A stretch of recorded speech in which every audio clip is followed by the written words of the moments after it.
13 খেলো India youth game 2020 সফল কৰাৰ নিমিত্তে যি পদক্ষেপ গ্ৰহণ কৰিছে তাৰ বাবে মই অসম চৰকাৰৰ হৈ আপোনালোক সকলোৰে শ্ৰীচৰণত মোৰ গভীৰ কৃতজ্ঞতা জ্ঞাপন কৰিছোঁ।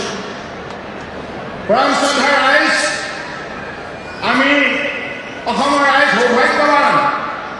আজি ভাৰতবৰ্ষৰ মাননীয় প্ৰধানমন্ত্ৰী নৰেন্দ্ৰ মোদী ডাঙৰীয়াৰ সহযোগত তেখেতৰ আশীৰ্বাদত আজি গুৱাহাটীত 13 কাৰ্যসূচীৰে খেলো ইণ্ডিয়া তৃতীয় এডিশ্যন ইয়াক আয়োজন কৰাৰ আমি সুযোগ লাভ কৰিছোঁ। মাননীয় প্ৰধানমন্ত্ৰী ডাঙৰীয়াই সকলো সময়তে খেলৰ প্ৰতি বিশেষভাৱে ধাউতি বৃদ্ধি কৰাৰ বাবে ভাৰতবৰ্ষৰ জনগণক বিশেষকৈ ডেকাচামক আহ্বান জনাইছে আৰু তেখেতে কৈছে খেলোগে তো খিলোগে। আৰু সেই বাক্যশাৰীয়ে আজি সমগ্ৰ ভাৰতবৰ্ষতে উঠি অহা প্ৰজন্মক খেলৰ প্ৰতি বিশেষভাৱে অনুৰাগ বৃদ্ধি কৰাৰ ক্ষেত্ৰত সহায় কৰিছে। আজি আমি অসম চৰকাৰে খেলক প্ৰাধান্য দিয়াৰ বাবে বিভিন্ন ধৰণে আমি পদক্ষেপ গ্ৰহণ কৰিছোঁ। 2016 চনত বিজেপি নেতৃত্বাধীন মিত্ৰজোঁটৰ চৰকাৰখনে আমি দায়িত্ব লৈ গুৱাহাটীক ভাৰতবৰ্ষৰ বুকুত ক্ৰীড়া ৰাজধানী হিচাপে গঢ় দিয়াৰ নিমিত্তে বিভিন্ন উল্লেখযোগ্য পদক্ষেপ গ্ৰহণ কৰিছোঁ। আমি ক্ৰীড়া নীতি হাতত লৈ আমাৰ অলিম্পিকে হওক, কমনৱেলথে হওক, এছিয়ান গেমছে হওক আৰু ৱৰ্ল্ড কাপ সকলো ধৰণৰ আন্তঃৰাষ্ট্ৰীয় পৰ্যায়ৰ পৰা যিসকল খেলুৱৈ অসমৰ সন্তানে গৌৰৱ কঢ়িয়াই আনিব, gold medal, silver medal, bronze medal কঢ়িয়াই আনিব, তেখেতসকলক কেছ এৱাৰ্ড 1,50,30,00,000 দিয়াৰ আমি ইতিমধ্যে সিদ্ধান্ত গ্ৰহণ কৰাৰ ফলত আৰু ইয়াক কাৰ্যকাৰী ৰূপ দিয়াৰ বাবে বহুগৰাকী খেলুৱৈ আজি যিসকলে খেলত অগ্ৰসৰ হ'বৰ বাবে আজি সক্ষম হৈছে। অৰ্জুন ভোগেশ্বৰ বৰুৱাৰ নামত ষ্টেট স্পৰ্টছ স্কুল আৰু বিভিন্ন ঠাইত আমি আৰ্চাৰী একাডেমী, ফুটবল একাডেমী গঢ় দিয়াৰ বাবে আজি অসমৰ বুকুত খেলৰ প্ৰতি বিশেষভাৱে আমাৰ উঠি অহা প্ৰজন্মই ধাউতি বৃদ্ধি কৰিছে। ইয়াৰ উপৰিও আমি চাবুৱাত আমাৰ গুৰুজনাৰ নামেৰে শ্ৰী শ্ৰী অনন্তদেৱৰ নামেৰে এখন ক্ৰীড়া বিশ্ববিদ্যালয় স্থাপন কৰাৰ বাবে অগ্ৰসৰ হৈছোঁ। আমাৰ লক্ষ্য যে অসমৰ গাঁওসমূহত থকা, চাহ বাগিচাত থকা, পাহাৰ ভৈয়াম, বৰাক ব্ৰহ্মপুত্ৰ প্ৰত্যেকখন জিলাত থকা আমাৰ যাতে ছাত্ৰ ছাত্ৰীসকলে ক্ৰীড়াৰ প্ৰতি বিশেষভাৱে ধাউতি দিব পাৰে, ইয়াৰ প্ৰতি লক্ষ্য ৰাখি আজি বিভিন্ন ধৰণৰ চৰকাৰীভাৱে সা সুবিধা আমি দিয়াৰ সিদ্ধান্ত গ্ৰহণ কৰিছোঁ।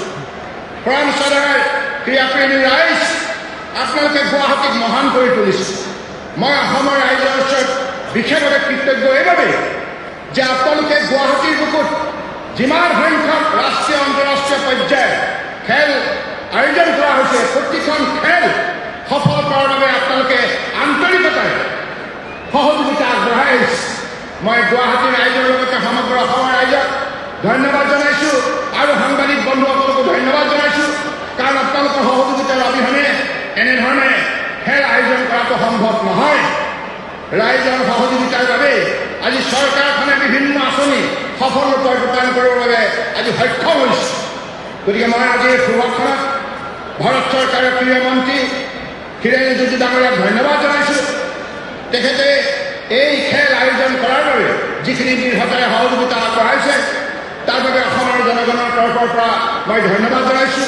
লগতে ধন্যবাদ জনাইছোঁ বিশেষকৈ মাননীয় প্ৰধানমন্ত্ৰী নৰেন্দ্ৰ মোদী ডাঙৰীয়াই, যিগৰাকী মহান নেতাই 2014 চনৰ পৰাই প্ৰধানমন্ত্ৰীৰ দায়িত্ব লৈ অসম তথা উত্তৰ পূৰ্বাঞ্চলৰ ক্ষিপ্ৰ উন্নয়নৰ বাবে দৃঢ়তাৰে কাম কৰি আহিছে।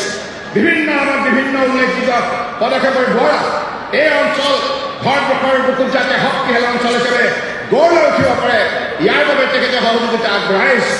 গতিকে মই মাননীয় প্ৰধানমন্ত্ৰী ডাঙৰীয়াক বিশেষভাৱে কৃতজ্ঞতা জ্ঞাপন কৰিছোঁ আৰু মই আশা ৰাখিছোঁ তেখেতৰ আদৰ্শৰে আগন্তুক দিনত আমিও অসম ৰাজ্যখনেও পৃথিৱীৰ বুকুত অন্যতম শক্তিশালী ৰাজ্য হিচাপে নিজক প্ৰতিষ্ঠা কৰিবলৈ সক্ষম হ'ম। ভূপেন দাৰ গীতেৰে আমি সকলো উদ্বুদ্ধ হ'ব লাগিব। ভূপেন দাই যি গীতৰ দ্বাৰা পৃথিৱীৰ মানৱ সমাজক এটা শান্তিৰ বাণী প্ৰদান কৰি গৈছে। তেখেতে কৈছে এই পৃথিৱী এক ক্ৰিয়াংগন, ক্ৰিয়াই হ'ল শান্তিৰ প্ৰাংগন। অৰ্থাৎ ক্ৰিয়াৰ যোগেদি আমি অসমৰ বুকুত শান্তি, সম্প্ৰীতি, ভাতৃত্ববোধ, বন্ধুত্ব গঢ় দিব লাগিব। ক্ৰিয়াৰ যোগেদি আমাৰ দক্ষতা বিকাশ ঘটাব লাগিব। আমাৰ ছাত্ৰ ছাত্ৰীসকলৰ ব্যক্তিত্ব থকা যোগ্যতা, দক্ষতা, দৃঢ়তা, একাগ্ৰতা, নিৰ্ভীকতা সকলো ক্ৰিয়াৰ যোগেদি আমি উজ্জীৱিত কৰি তুলিব লাগিব। मैं असम की जनता की तरफ से हमारे खेलो इंडिया यूथ गेम 2020 में देश के अलग अलग प्रांतों से आई हुए हमारे खिलाड़ी भाइयों और बहनों को मैं विशेष रूप से स्वागत करता हूं और असम की जनता की तरफ से मैं ये निश्चित रूप से आप सबको कहना चाहता हूं, असम की जनता खेल का बहुत बड़ा पुजारी है और खेल को बढ़ावा देने के लिए असम की जनताओं ने हमारी सरकार को जैसे ही मदद करते आए हैं, इसलिए ये साफ जाहिर है कि पिछले दिनों में जितना भी खेल गुवाहाटी में आयोजन किया गया है, चाहे नेशनल हो या इंटरनेशनल, हर खेल को सफल बनाने के पीछे में हमारे असम की जनता का बहुत बड़ा योगदान है। हमारे असम की जनता ये हमेशा फिलॉसफी को अपनाते हुए कहा करते हैं अतिथि देवो भव, इसलिए अतिथि को भगवान के रूप से स्वागत किया जाता है, प्रणाम किया जाता है, आदर किया जाता है। और उसी भावनाओं के साथ हम चाहते हैं कि अगले दिनों में 13 दिन का जो खेल समारोह होंगे, इस समारोह को सफल बनाने के लिए असम की जनता की तरफ से आप सबको प्यार, मोहब्बत और जो भी हमारी तरफ से दायित्व बनता है उसको निष्ठा से निभाएंगे। और आज इस समारोह में खास करके मैं प्रधान आदरणीय देश के आदर्शवादी नेता, देश के प्रधानमंत्री नरेंद्र मोदी जी को विशेष रूप से धन्यवाद देना चाहता हूं, क्योंकि उन्होंने शुरुआत से ही हमें आशीर्वाद सहयोग करते आए हैं।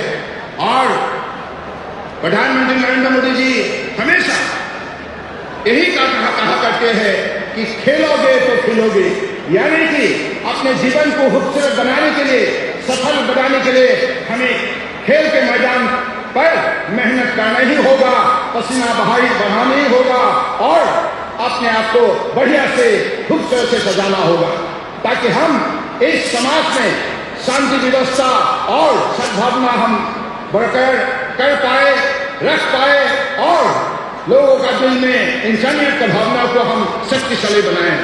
तो इसी शब्दों का साथ मैं देश की कन्याकुमारी से कश्मीर तक, अरुणाचल प्रदेश से गुजरात तक अलग अलग प्रांतों से आए हुए हर खिलाड़ी को मैं असम की जनता की तरफ से हृदय से स्वागत करता हूं, प्रणाम देता हूं और साथ साथ में जो भी ऑफिशियल आए हैं उन लोगों को मैं अपने हृदय से भक्ति भावनाओं का साथ मैं आप सबको प्रणाम देता हूं, स्वागत करता हूं। और मैं चाहता हूं अगले 13 दिन गुवाहाटी में आप सुख शांति से रहे और अपने जो भी अपने व्यक्तित्व में हमारे खिलाड़ियों का जो शक्ति है वो प्रदर्शित करें, क्योंकि लोग बहुत अपेक्षा में बैठे हुए हैं आपका खेल देखने के लिए।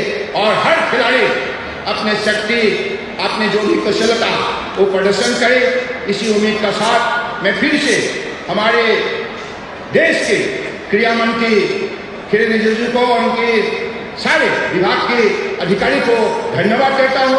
आप लोगों ने बहुत मेहनत किया है और अगले 13 दिन हमारे लिए एक ऐसा एक मतलब यात्रा है, इस यात्रा में हम सबको असम सरकार, केंद्रीय सरकार एक साथ मिलकर इस खेल समारोह को सफल बनाना ही होगा। इसी शब्दों का साथ फिर से आप सबको धन्यवाद देते हुए मैं अपने भाषण को विराम देता हूं। सबको फिर से नई साल का शुभकामना देते हुए आपका जीवन खूबसूरत बने, सफल बने, इसी उम्मीद के साथ now I declare Khelo India youth game 2020 Guwahati open. Thank you. जय